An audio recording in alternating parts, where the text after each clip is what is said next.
makita ang iyong points. Pumunta po kayo sa back. Punta po kayo sa me. Dito sa me. At pumunta po kayo dito sa wallet.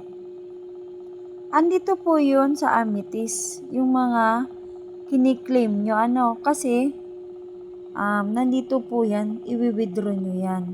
Ayan. Ang pipiliin nyo po, pag kayo ay meron ng $10, ang pipiliin nyo po, pupunta tayo sa transfer. Pipili po tayo dito kung saan papasok yung Amethyst mo. Dito lang po tayo pipili kasi ito po yung namin ha. Ayan. Tapos po ilagay nyo dito yung GCash nyo.